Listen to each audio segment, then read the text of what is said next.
The history of cocaine. Cocaine.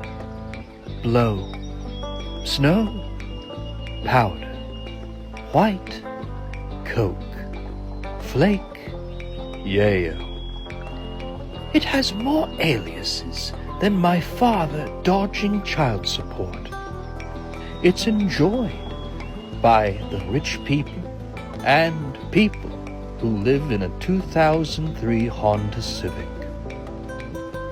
Our story begins not in a nightclub bathroom, but in the Andes Mountains, where the people have been chewing coca leaves for thousands of years, for the health benefits like energy and feeling awesome.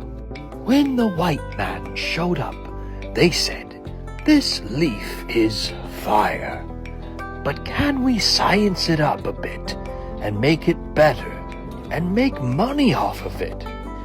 In 1859, German chemist Albert Niemann isolates the active compound and names it cocaine. And then he high-fived himself. Sigmund Freud, a famous smart guy, loves cocaine and writes a paper called Über Coca, which is German for "I'm about to make some terrible life choices." He prescribed it to sad people, fat people, and drug addicts. It worked until it didn't. In 1886, a pharmacist put cocaine in soda and called it Coca-Cola. For 17 years, the soda was perfect. They removed it in 1903 with caffeine and regret. By the 70s and 80s, cocaine became the official drug for people with too much money and not enough self-awareness. It's expensive, it's easy to do, and it makes you talk a lot, which is why it pairs so well with narcissists, finance bros, and douchebags. It can be swallowed, rubbed, parachuted, injected, and snorted. Usually snorted on mirrors, proving the vanity of the user, or on a toilet seat, proving the disgrace of the user. Rich, middle class, and poor all alike will snort off a public toilet seat. Is cocaine cool? It thinks it is. It's the drug that shows up to the restaurant in a tuxedo, talks about itself for 45 minutes, then leaves before the bill comes. And that is the history of cocaine. The history of marijuana. Marijuana, weed, pot, grass, ganja, Mary Jane, devil's lettuce, chronic. It has more nicknames than your friend who doesn't even smoke that much, bro. And unlike cocaine, who shows up in a tuxedo, marijuana shows up in sweatpants with snacks and forgot why it came over. In 2700 BC, the Emperor of China, Shen Nung, put cannabis in a medical text used for pain, gout, and absent-mindedness. In other words, people who are boring as hell. In ancient India, cannabis became bihang, a drink used in religious festivals. People would drink, pray, and spend 3 hours discussing the texture of a wall spiritually. In 1619, the Jamestown colony required farmers to grow hemp, not just for fun, for rope, sails, and clothes. George Washington grew it, Thomas Jefferson grew it. Let's be real, they probably smoked it. A good farmer tests his crop. In the 1930s, the government launched a PR campaign that made it sound like one marijuana would turn you into a jazz-playing axe murderer overnight. A film called Reefer Madness showed teenagers smoke one joint and go insane. The acting was almost as bad as the lying. The 60s and 70s, marijuana became the soundtrack to peace, love, and the munchies. It's cheap, it makes you hungry and philosophical, which is why it pairs so well with college students, musicians, and people who breathe air.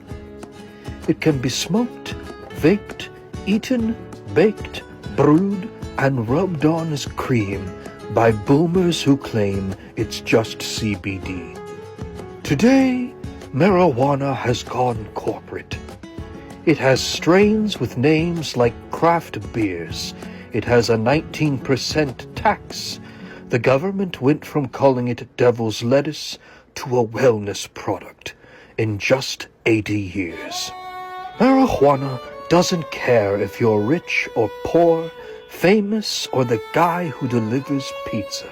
It just wants you to sit down, relax, and finish that show your friend keeps telling you to watch.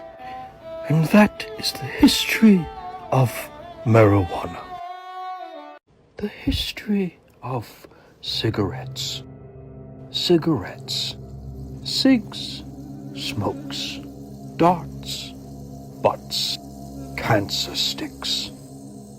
The only product you can buy that tells you on the box that it will unalive you, and people still buy it. Now that's branding. In 900 AD, the Mayans and Aztecs smoked tobacco for ceremonies. It was spiritual, respectful, and the opposite of smoking in front of a Walmart. When the white man showed up, they said, "This makes me dizzy. I like it. Let's send it home." By the 1600s, smoking was popular across Europe. Kings tried to ban it, but the people ignored them. Just like how my boss tells me to not vape in the employee bathroom. In 1880, James Bonsack invented a machine that rolled 200 cigarettes a minute, making them cheap and available to everyone, including 14-year-olds who look 30. 1920 to 1950, the golden age of cigarettes. Cigarettes are glamorous. Movie stars smoke them. Soldiers get them in rations. Ads say things like, "More doctors smoke Camels than any other cigarette," which was true, because doctors were stressed and didn't know better yet. They were marketed to women as torches of freedom, to men as the mark of a real man, and to everyone else as totally safe, trust us. In 1964, the U.S. Surgeon General links smoking to lung cancer. The cigarette companies respond by funding their own studies, hiring scientists, and saying more research is needed for the next 60 years. Today, cigarettes are less cool, more expensive, and you have to go outside like a dog to smoke one. Cigarettes are the drug that peaked in high school, still wears its Letterman jacket, and tells the same stories. And that is the history of cigarettes. The history of alcohol. Alcohol. Booze, liquor, sauce, hooch, firewater, liquid courage. The oldest drug in human history, and the one we've built economies, religions, and bad decisions around. In 10,000 BC, someone left fruit in a pot. It fermented. It was probably gross, and someone drank it anyways. Instead of dying, they felt great. That person is the true founder of civilization. By 7000 BC, China is making rice wine.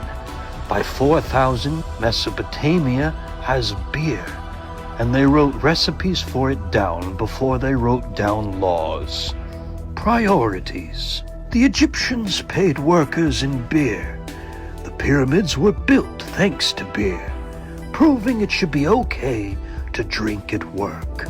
The Greeks had Dionysus, the god of wine and theater, because you have to be drunk to enjoy a play. The Romans had Bacchus, same guy, but more drunk. Wine was safer than water, so children drank it. It was watered down, but still, it must have been way easier to get your kid to take a nap. By the Middle Ages, monks perfect brewing.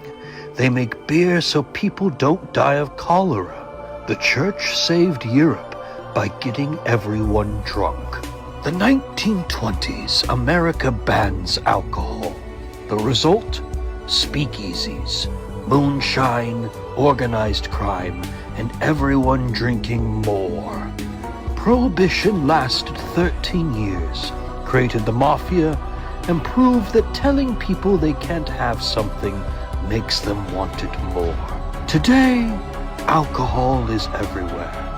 It's the drug of celebrations, commiserations, first dates, breakups, weddings, divorces, and Tuesday.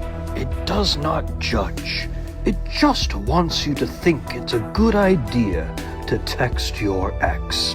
And that is the history of alcohol.